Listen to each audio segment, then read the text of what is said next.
안녕하세요, 여러분.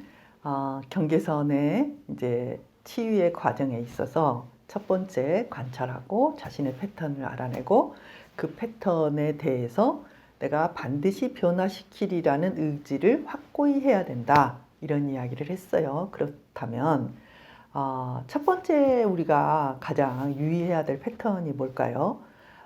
경계선의 문제에 있어서 가장 큰 문제는 이 분노의 조절의 문제예요. 분노가 한번 몰려오면 그 분노가 나를 이렇게 끌고 다니거든요. 그리고 그거를 조금 이게 탑을 낮추는 게 굉장히 힘들어요. 그래서 여러 가지 것들을 합니다. 이 탑을 낮추기 위해서 꼭대기를 조금 더 낮게 하면 이런 거예요. 분노하는 사람들이 분노를 여기까지 한 거하고 여기까지 하는 것이 어떤 차이가 있느냐 하면 아주 조금이라도 여기까지 올라가면요. 뭐라 그럴까요? 모든 관계가 파괴된다? 예를 들면 직장을 다니고 있어요. 이 정도 폭발하면 조금 문제가 되고 서로 좀 힘들다가 끝날 일이거든요. 근데 만일에 여기까지 간다. 그럼 그 다음에 직장을 못 다녀요. 그러니까 삶 자체가 이 분노의 피크가 어떻게 되느냐에 따라서 이 삶 자체가 중단돼 버리고 끝나버리고 이렇게 사람들과의 관계도 끝나버리고 그런 건 좀 다른 문제잖아요. 사람들과 관계에 좀 어려움이 있다 이거하고 사람들의 관계가 끝이 났다 다시는 그 사람을 볼 수 없다는 다른 이야기라는 거죠. 그런데 이 경계선이 흔히 이제 그 분노의 피크가 높아질수록 삶에 뭐가 일어나냐면 이렇게 그 단절이 일어나요. 단절이. 그래서 여러분들이 이런 분노를 통한 관계의 단절을 주의해야 되는데 그러려면은 첫 번째 패턴인 분노의 패턴을 어떻게 조절할 것인가 이거예요. 여러분이 한번 내가 이 분노가 올라올 때 무엇 때문에 올라오나 이 분노할 때 내가 어느 지점을 지나면 나는 견딜 수가 없는가 이거 제가 계속 설명했거든요. 그러니까 이런 거죠. 저 사람이 나를 완전히 버린다. 나를 유기하고 나를 무시하고 나를 이 세상에 없는 사람 취급한다. 이렇게 생각이 들기 시작하잖아요. 그러면 거의 발작적인 분노가 올라와요. 그래서 그런 굉장한 그 분노, 내가 유기당할 것 같은 그런 분노가 올라올 때, 그 막을 수가 없거든요. 그래서 이제 제가 그분들에게 그 어떤 생각에 그게 이제 버튼이 되느냐, 이런 것들을 제가 좀 물어봐요. 그러면 대부분은 뭐냐면은 딱 그거예요. 저 남자가 나를 버렸다. 이미 버리려고 계획을 했다. 이미 나를 버리고 다른 여자에게 관심이 있다. 뭐 이런 거거든요. 그러니까 이 분노가 그러면은 현실적인가? 뭐 현실적인 수도 있겠죠. 그런데 대부분은 그게 현실적이지 않아요. 어떤 부정적인 그 포인트가 있었겠죠. 예를 들면 뭐 해달라는데 뭐 안 해줬다거나 시간 약속을 안 지켰다거나 또 뭐 내가 좀 불만이 어떤 지점들이 나타났다거나 그런데 이제 그것들이 나타났을 때 보통은 어떠냐면 왜 시간을 어겼어? 그러면 안 되지. 나 화가 났어.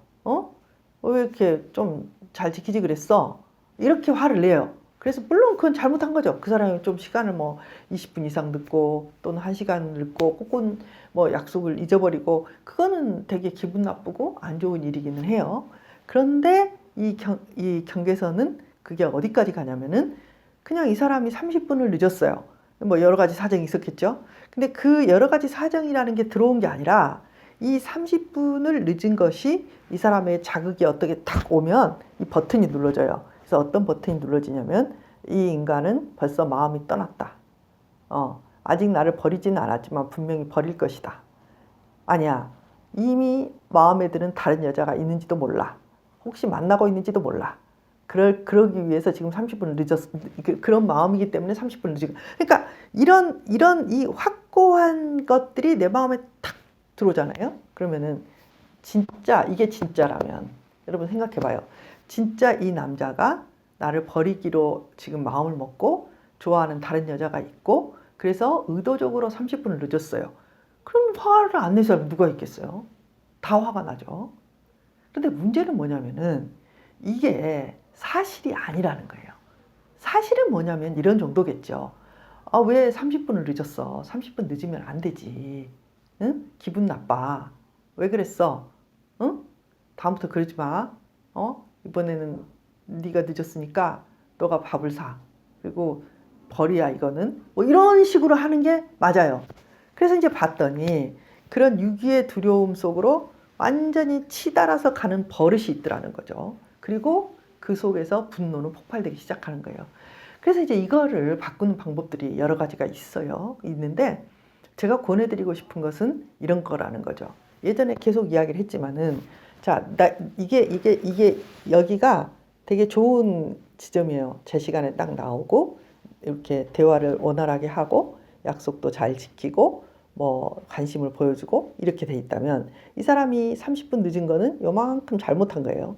요만큼 잘못했으면 요만큼 잘못했다고 느끼고 왜 그래 그러지 마 이렇게 꼭 시간이 조금씩 늦더라 그런 버릇이 있어 그거 좀 고쳐줘 그건 좀 얘가 좀 그게 문제야 이거 오케이. 근데 이제 경계선들은 그렇게 가는 게 아니고 여기서 완전히 끝으로 가는 거예요. 30분을 늦은 것은 완전히 나를 무시하고 나에 대한 중요성이 없고 나를 사랑하지 않고 다른 여자에 관심 있고 이미 그쪽으로 가려고 생각을 하고 있다. 이렇게 확 가는 거죠. 이 확 가는 것은 사실도 아니고 이것이 나의 패턴이라는 걸 알아야 돼요. 내 생각의 흐름의 패턴이 이렇게 구성되어 있어요. 그래서 우리는 뭘 할 거냐면은 이거는 실제가 아닌데 굉장히 실제처럼 느껴지는 패턴이라는 거죠. 보통의 연인들은 그러지 않아요. 보통의 연인들은 그렇게 늦었을 때 화 좀 내고 이렇게 잘못했잖아 좀 사과하고 다시는 안 그럴게. 그리고 또 늦어요. 왜? 그 사람은 좀 늦는 사람이야. 좀 느려. 그래서 늦어. 그러면 또 그때 좀 화내고 이렇게 끝나는 거예요. 근데 경계선들은 완전히 유기의 두려움에 사로잡혀서 너가 어떻게 나에게 그럴 수 있느냐 그러면서 화를 내고 아니라고 아무리 변명을 해도 너는 회사가 그렇게 중요하냐 회사가 중요하냐 내가 중요하냐 너는 지금 핑계를 그렇게 대고 있다 막 화를 내는 거죠. 그리고 결국 어디까지 가냐면은 너무너무 닥달을 해가지고 이 남자친구가 나 도저히 너하고 못 살겠다 이렇게 말하면 거봐라 그래서 네가 30분 늦은 거다 그래 헤어져 뭐 이렇게 가는 거예요. 이해되시죠? 자, 나에게는 어떤 패턴이 있나요? 정말 내가 여기서 이렇게 가서 이렇게 생각하는 패턴이 있다면 여러분은 어떤 패턴을 만들어야 되냐면 저 사람은 나를 무시하거나 버리는 게 아니라 30분 늦는 버릇이 있어. 저걸 꼭 고쳐야 되는데 저게 문제야. 내가 어떻게 혼내주지? 이렇게 돼야 되는 거예요. 저거는 저 사람의 좀 안 좋은 습관인데 사람이 좀 느려. 느리고 그래서 내가 그것 때문에 기분이 나빠. 그걸 어떻게 고치지? 이렇게 가야 되는 거예요. 생각이 확 파국적으로 완전히 나빠. 완전히 나를 버리러 가는 나의 패턴을 빨리 인식을 하고 그게 탁 넘어가려고 버튼이 눌러지려고 할 때 아니야. 그게 아니고 저 사람은 좀 느려. 그리고 그렇게 좋지 않은 버릇이 있어. 그래서 저건 좀 기분이 안 좋아. 저건 좀 고쳐야 되는데 저게 저 사람의 부족한 거야. 그래서 혼내줄 거야. 내가 그만큼 화낼 거야. 딱 이렇게 가야 되는 거예요. 그런데요. 그러려면 이걸 어떻게 해야 되냐는 거죠. 저는 이때 굉장히 이런 사고의 패턴들을 자기가 들여다보게 해요. 아, 내가 이런 패턴이 있구나. 그리고 내가 이 정도까지 생각할 게 아닌데 이렇게 극단적으로 이렇게 더 과장되게 생각을 하는구나. 그걸 이제 우리가 알게 돼요. 그리고 나서 그렇다면 그때 완전히 나를 버렸어! 이렇게 내 마음속에 확 그런 어떤 생각이 나를 이렇게 사로잡을 때 그때 이야기하는 거죠. 내 스스로에게. 아니야. 저 사람은 나를 무시하거나 나를 버리려고 해서 그런 게 아니고 그냥 조금 느려. 저게 지금 문제야. 저걸 고쳐야 돼. 너를 버리려는 게 아니라 저 사람의 문제가 그거야. 라고 자기 스스로에게 계속 말해주는 거예요. 이 셀프 토크 하는 게 여러 치료나 또 어떤 자기 개선에 굉장히 좋은 방법이에요. 그래서 특히 이 극단적인 사고의 흐름, 분노를 폭발시키는 흐름들, 이 흐름들을 빨리 제자리로 탁 갖다 놓는 거를 여러분 스스로 계속 연습해서, 이 말을 연습해서 여러분이 극단적으로 가는 그 말이 뭔지를 알아내고 그 말의 객관적인 실제를 자꾸 나에게 말해주고 스탑하고 말해주고 스탑하고 말해주고 이게 그 극단적 분노의 폭발을 막아요. 또 어떤 게 있을까요? 뭐 이런 거죠. 예를 들면 우리 아이가 엄마 말을 안 들어. 안 듣는데 게임을 안 한다고 해놓고 게임을 너무 많이 한다. 그런데 이제 이렇게 지각하는 게 되게 중요하죠. 저 애는 한 번도 엄마 말을 들은 적이 없어. 이렇게 생각을 하게 되면 엄마들은 폭발해요. 그런데 진짜 얘가 한 번도 말을 안 듣지는 않거든요. 그리고 이제 이런 거예요. 그 경계선들이 가지고 있는 분노의 폭발이 어떤 지점이냐면 흑과 백의 지점이에요. 그게 무슨 말이냐면은 쟤는 어제도 게임을 했어.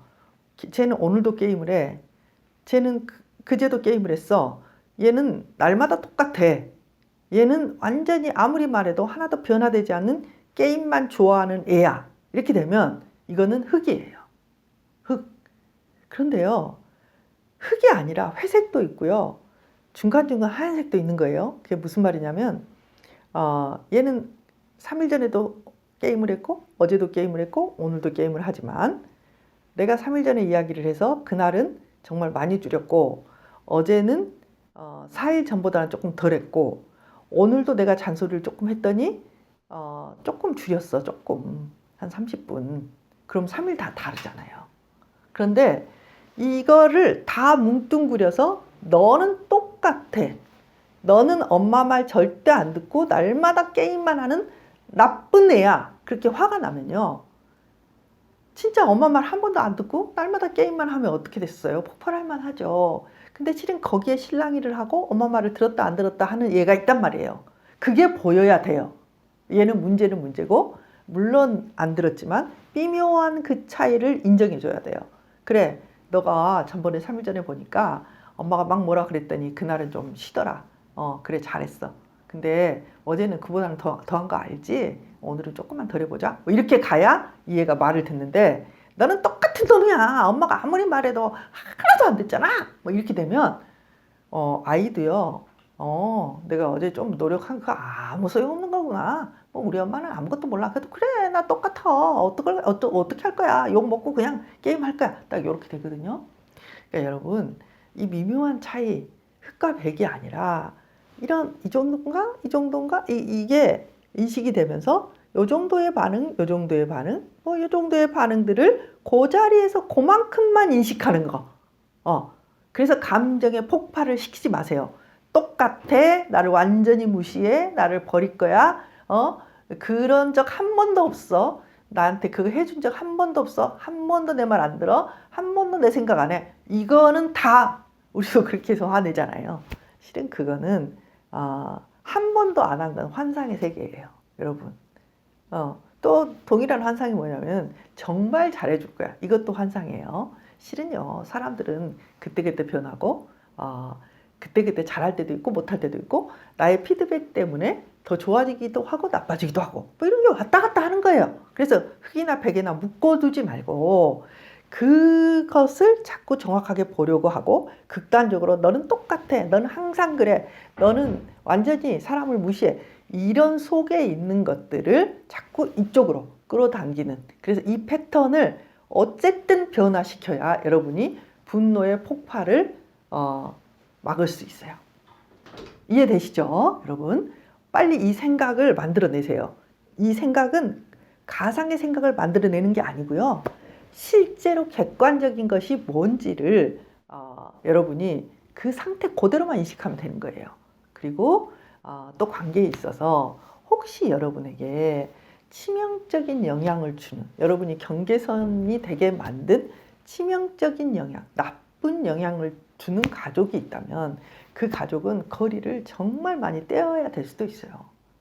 제가 이렇게 조종을 하고 그런 것은 그렇게 치명적이 아니고 완전한 나르시시스트나 완전한 경계선이나 완전한 반사회적 인격장애가 여러분 옆에 만일에 있다면 그분들로부터는 조금 떨어지셔야 돼요. 그리고 지금 말하는 것들을 적용시키는 것은 일반 사람들과 만남, 보통 사람들과의 만남 속에서 이것을 빨리 적용시켜서 그들과의 관계를 파괴시키지 않고 거리를 떼었다. 나쁘면 거리를 좀 떼면 되고요. 더 좋아지면 조금 붙였다가 그리고 조금 이상해지면 또 떼었다가 이거 거리를 조절하면서 살아야지 싹둑싹둑 자르면서 단절하면서 사는 것은 아니죠. 아시겠죠, 여러분? 여러분의 패턴, 첫 번째 분노의 패턴을 끊어야 된다. 이 분노를 어떻게 하든지 조금 피크를 낮춰야 된다. 분노를 없애기는 힘들어요. 그러나 분노의 피크를 낮춘다면 여러분의 삶은 변화되기 시작할 거예요. 자, 다음 시간엔 또 다른 패턴에 대해서 알아보기로 하죠.